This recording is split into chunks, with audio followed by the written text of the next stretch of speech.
अस्सलाम वालेकुम। आज की इस वीडियो में मैं आपको एम्पावर जैन का एआई कैलकुलेटर जिसका नाम है बिजली बॉट, मैं उसे यूज़ करना सिखाऊंगी। जब आप एम्पावर जैन की वेबसाइट पर आएंगे तो आपको इस तरीके का कुछ इंटरफेस देखने को मिलेगा। यहाँ पर आपको टॉप राइट कॉर्नर पे बिजली बॉट का ऑप्शन मिलेगा। आप इस ऑप्शन पे क्लिक करेंगे तो आपके पास बिजली बॉट एआई कैलकुलेटर जो है वो खुल जाएगा। यहाँ पर सबसे पहले ये आपसे स्टेप 1 में दो जो है ना वो क्वेश्चंस करेगा। एक होगा आपके पास स्कैन बिल का ऑप्शन और दूसरा आपके पास होगा एंटर वैल्यूज़ का। अगर आपके पास अपने घर का लास्ट मंथ का बिजली का बिल जो है वो मौजूद है और आप उसकी पिक्चर अपलोड करना चाहते हैं तो आप ऑप्शन 1 पे चले जाएंगे। लेकिन अगर आपके पास वो उसकी पिक्चर नहीं मौजूद है और आपको वैल्यूज़ याद है कि लास्ट मंथ आपका बिल कितना आया था और कितने यूनिट्स का आया था, तो आप जो है वो फिर ऑप्शन 2 पे चले जाएंगे।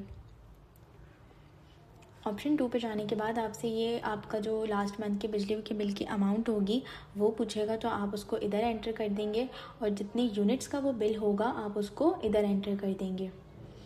फिर आपने देखना ये है कि आपका जो बिल है 6 महीनों से, पिछले 6 महीनों से कितने यूनिट्स का आ रहा है। अगर पिछले 6 महीनों से आपका बिल जो है वो 200 से कम यूनिट्स का आ रहा है तो आप जो है वो इस ऑप्शन को सेलेक्ट कर लेंगे। लेकिन अगर नहीं आ रहा या ज़्यादा यूनिट्स का आ रहा है तो फिर आप इसको जो है ना वो सेलेक्ट नहीं कीजिएगा। फिर आगे जाके आप अपने घर के जितने भी रूम्स हैं उसके हिसाब से आप ये टेम्पलेट सेलेक्ट कर लें और फिर हम अप्लाइंसेस को ऐड करेंगे। अप्लाइंसेस में आपके पास जैसे लाइटनिंग में आपके पास बल्ब होता है, ट्यूबलाइट होती है और जो दूसरा पुराना वाला बल्ब होता है उसका ऑप्शन है। कूलिंग एंड हीटिंग में आपके पास फैंस का, एसी का, हीटर का, ये सारे ऑप्शंस मौजूद हैं। और बाकी जो अप्लाइंसेस हमारे पास किचन में यूज़ होते हैं जैसे कि रेफ्रिजरेटर, माइक्रोवेव, तो वो किचन वाली जो है ना वो ऑप्शन में आपको मिल जाएंगे। जब आपने ये अप्लाइंसेस को सेलेक्ट कर लिया है तो उसके बाद वो आपसे पूछेगा कि आपके पास ये अप्लाइंसेस कितनी क्वांटिटी में मौजूद हैं। तो जितनी भी क्वांटिटी में आपके पास आपके घर में ये अप्लाइंस मौजूद है, जैसे 1 है, 2 है, तो आप वो एंटर करेंगे। और फिर उसके बाद आप जो जितने वॉट्स की ये अप्लाइंसेस हैं, आपको पता होगा मेंशन होते हैं हर अप्लाइंस के पीछे, वो अप्लाइंस के जो वॉट्स हैं आप उसको मेंशन कर देंगे। फिर जो है वो आप डे आवर्स मेंशन करेंगे और नाइट आवर्स मेंशन करेंगे। डे आवर्स में हमारे पास जो रोशनी वाला टाइम होता है जैसे कि सुबह 6 बजे से लेकर शाम 6 बजे तक, या जो है वो गर्मियों में ये थोड़ा ज़्यादा हो जाता है, इसकी टाइमिंग्स चेंज हो जाती हैं, तो उस हिसाब से जितने भी आवर्स आप दिन के टाइम पे इस अप्लायंस को यूज़ करेंगे आप वो यहाँ एंटर करेंगे। और रात में जितने भी घंटे आप इस अप्लायंस को यूज़ करेंगे वो वाले आवर्स आप इधर मेंशन करेंगे। फिर आपके पास नीचे होगा एक option use during load shedding.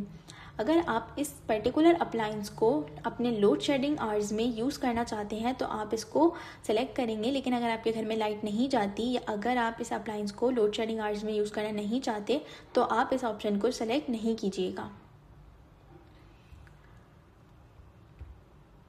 उसके बाद जब आप स्टेप 2 पे जाएंगे तो वो आपसे आपके एरिया की जो लोड शेडिंग का स्केड्यूल है वो पूछेगा। तो यहाँ पर आपने क्या करना है कि जिस टाइम से आपके घर में लाइट जाना स्टार्ट होती है आपने वो टाइम सेलेक्ट करना है। जैसे फॉर एग्जांपल 2 बजे से अगर स्टार्ट हो रही है और जितनी देर की वो लाइट जा रही है, जैसे 1 घंटा 2 घंटा, तो आप यहाँ पर वो आवर्स मेंशन कर देंगे। अगर आपके घर में 2 से ज़्यादा दफ़ा जो है वो लाइट जाती है तो यहाँ पर आप ऐड स्लॉट करके उस थर्ड स्लॉट को भी एंटर कर सकते हैं। फिर जब आप नेक्स्ट स्टेप पे जाएंगे, थर्ड स्टेप पे जाएंगे, तो वो आपसे आपकी रिक्वायरमेंट्स पूछेगा कि भाई जो आप सोलर लगवाना चाह रहे हैं वो किस तरीके का लगवाना चाह रहे हैं। तो यहाँ पर आपके पास काफ़ी सारे ऑप्शंस मौजूद हैं। अगर तो आप ये ऑप्शन ए में आप उस सूरत पे सेलेक्ट करेंगे जब आप ये चाह रहे होंगे कि आप जो है वो पूरा दिन भी अपना सोलर पे चलाएं और पूरी रात जो है वो आप बैटरी पर चलाएं, तो ये आपका ऑफ ग्रिड सिस्टम होता है, तो आप जो है वो ऑप्शन ए पे चले जाएंगे।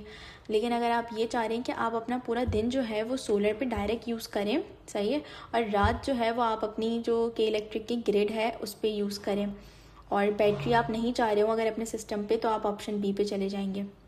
ऑप्शन सी पे आप जब जाएंगे जब आप अपने घर के जो कुछ अप्लाइंसेस है, जैसे फॉर एग्जांपल आप ये चाह रहे हैं कि आपका जो दिन के टाइम पे जो आपका एसी है और फ्रिज है सिर्फ वो सोलर पे चल जाए, तो ये पार्शियल ऑन ग्रिड सिस्टम होता है, ये आपको ऑप्शन सी में मिलेगा। ऑप्शन डी में आपके पास जो सिस्टम है वो आपका जो पूरा दिन है वो सोलर पे चलाएगा, सही है, और रात आपकी ग्रिड पे चलाएगा। लेकिन अगर आपके एरिया पे लोड शेडिंग जाती है तो वो आपके जो लोड शेडिंग आवर्स हैं उसमें जो आपको अप्लाइंसेस यूज़ करने हैं उसके लिए आपकी जो एनर्जी है वो बैटरी में स्टोर करके एक आपको बैटरी भी देगा इस सिस्टम में। यह आपके पास ऑप्शन डी में है। ऑप्शन ई में आपके पास होगा फुल डे सोलर पे और रात आपकी बैटरी पे, यानी कि पूरा दिन जो है वो आप सोलर पे चलाएंगे, पूरी रात जो है वो आप अपनी बैटरी पे चलाएंगे। लेकिन बैकअप के लिए आपके पास ग्रिड भी होगी, जस्ट इन केस अगर आपकी बैटरी ख़त्म हो जाए तो आप जो है वो रिमेनिंग ग्रिड से ले लें। ऑप्शन एफ जो है वो आपके पास यूपीएस स्टाइल होगा। लाइक अगर आप ये चाह रहे हैं कि आपके घर में जो लोड शेडिंग आवर्स हैं, यानी कि जिस टाइम पे सिर्फ लाइट जाती है, आप सिर्फ उन टाइम पे अपना जो लोड है उसको चलाने के लिए लगाना चाह रहे हैं सोलर, तो आप जो है वो ऑप्शन एफ सेलेक्ट कर लेंगे। ऑप्शन जी में आपके पास जो है वो ये होगा कि पूरा दिन जो है वो आपके पास सोलर पे चलेगा, और अगर इन केस दिन के टाइम पर आपकी कुछ अप्लाइंसेस रेगुलर अप्लाइंसेस से बढ़ गए, लाइक किसी दिन आपने कोई एक्स्ट्रा चीज़ चला ली और आपका जो डे टाइम है वो डे टाइम लोड है वो एक्सीड कर गया, तो वो फिर आपको जो है वो ग्रिड से कवर कर लेगा और रात भी जो है वो आपकी ग्रिड से कवर हो जाएगी। ये चीज़ आपको ऑप्शन जी में मिलेगी। यहाँ पर आप अपनी मर्ज़ी का कोई भी ऑप्शन सेलेक्ट कर लेंगे फॉर एग्ज़ाम्पल, और फिर उसके बाद जब आप स्टेप 4 पे जाएंगे तो वो आपका जो आपने जितने अप्लाइंसेस ऐड करे हुए होंगे और जो आपकी प्रीवियस समरी होगी जो आपने एंटर करी हुई होगी वो आपको दिखाएगा एक दफ़ा, और फिर उसके बाद आप जब गेट रिकमेंडेशंस पर क्लिक करेंगे तो वो आपको रिकमेंडेशंस दे देगा कि आप जो है वो कितने पैनल्स लगाएं, कितने वॉट का एक पैनल होना चाहिए और टोटल कितने सोलर पैनल्स की वॉट्स की आपको नीड है। इन्वर्टर आपको सजेस्ट कर देगा, और बैटरी अगर आपके सिस्टम में आपने ऐसा सिस्टम चूज़ किया हुआ है जिसमें बैटरी भी होगी तो आपको वो बैटरी भी जो है ना वो सजेस्ट कर देगा, उसकी कैपेसिटी कितनी होनी चाहिए, इस तरीके से एस्टिमेटेड कॉस्ट। और फिर जो मेन चीज़ वो आपको बताएगा वो है रिटर्न ऑन इन्वेस्टमेंट, यानी कि आपको कितने साल में जो आपकी जो अमाउंट होगी, जो आपने जो ख़र्चा करा होगा सोलर को लगवाने में, वो कितने साल में रिकवर होगी, वो फिर आपको यहाँ पर मिल जाएगी। आप जो है अपनी इस पूरी समरी की अगर ये जब आप पूरा सर्वे कर लेंगे, पूरा कैलकुलेटर यूज़ कर लेंगे, उसके बाद अगर आपको एम्पावर जेन की किसी भी वेरीफाइड वेंडर से अपना सिस्टम लगवाना है तो यहाँ पर आप कनेक्ट वेंडर्स पे जाके हमारे वेंडर्स से कनेक्ट हो सकते हैं और अपनी मर्ज़ी का कोई भी वेंडर सेलेक्ट करके उनसे जो है वो चैट करके उनसे जो है वो डीलिंग करके आप उनसे अपने घर में सिस्टम इंस्टॉल करवा सकते हैं। और एक और ऑप्शन आपको अवेलेबल होगा यहाँ पर जो कि है डाउनलोड पीडीएफ का। कैलकुलेटर यूज़ करने के बाद आप जो सारे रिज़ल्ट्स हैं उसको एक पीडीएफ में डाउनलोड करके अपने पास सेव कर सकते हैं, और फिर उसके बाद आपके पास एक और यहाँ पे ऑप्शन है सेंड फीडबैक का। आप यहाँ पर आकर हमें जो है वो इस कैलकुलेटर का फीडबैक दे सकते हैं कि आप कौन सा ऐसा ऑप्शन है जो आप इसमें ऐड करवाना चाहते हैं, या कोई ऐसा ऑप्शन जो आपको इसमें थोड़ा कंफ्यूजिंग लगा हो। जो भी आपके जो कमेंट्स हैं, ऑनेस्ट कमेंट्स जो है वो आप यहाँ पर एंटर कर सकते हैं और इस कैलकुलेटर को रेटिंग्स भी दे सकते हैं। Thank you.